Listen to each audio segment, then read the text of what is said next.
বিএনপির স্থায়ী কমিটির সদস্য সালাউদ্দিন আহমেদ বলেছেন, আলোচনা ছাড়া কোনো অমূলক সংস্কার বাস্তবায়ন করা হলে তা ভবিষ্যতে সমস্যা তৈরি করবে। নির্বাচনকে বাধাগ্রস্ত করে এমন কোনো বিধিবিধান বা অধ্যাদেশ জারি না করার আহ্বান জানিয়েছেন তিনি। অভিযোগ করেন, দেশের বর্তমান পরিস্থিতিতে সাম্প্রদায়িক সম্প্রীতি নষ্টের চেষ্টা চলছে, যাতে নির্বাচন বাধাগ্রস্ত করা যায়।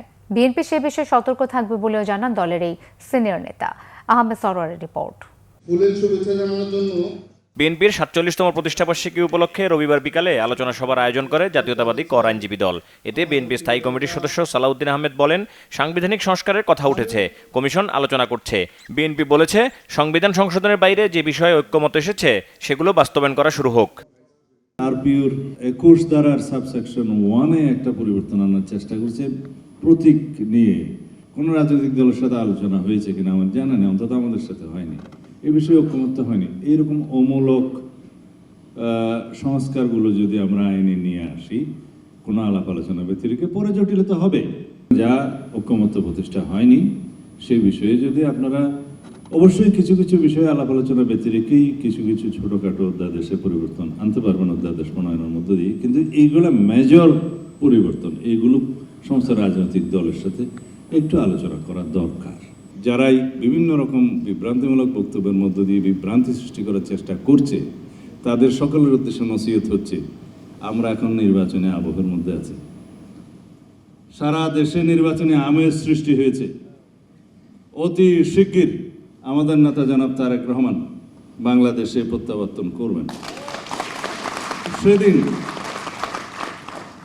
বাংলাদেশের নির্বাচনের সমস্ত কিছু প্রতিষ্ঠিত হয়ে যাবে ইনশাআল্লাহ। আমি বলছি না নির্বাচন হয়ে যাবে, তবে আমরা বিএনপির পক্ষ থেকে সেই দিনই নির্বাচনের অর্ধেক কার্য ইনশাআল্লাহ সমাপ্ত করতে পারব। এরপর দুর্গোৎসবকে সামনে রেখে জাতীয় পূজা উদযাপন পরিষদ ও ঢাকা মহানগর পূজা উদযাপন পরিষদের আমন্ত্রণে ঢাকেশ্বরী মন্দিরে যান সালাউদ্দিন আহমেদ। আলোচনা শেষে সাংবাদিকদের জানান, দুর্গোৎসবকে নির্বিঘ্ন করতে বিএনপি অতীতেও সহায়তা করেছে, আগামীতেও করবে।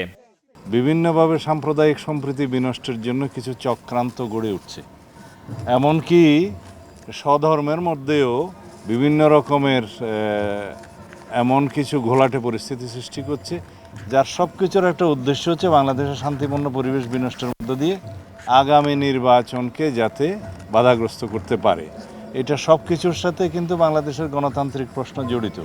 তো সেই জন্য আমরা মনে করেছি যে যথেষ্ট সময় আগে থেকেই যেন আমরা এগুলোর বিষয়ে সতর্কতা অবলম্বন করি এবং সহযোগিতার হাত বাড়াই।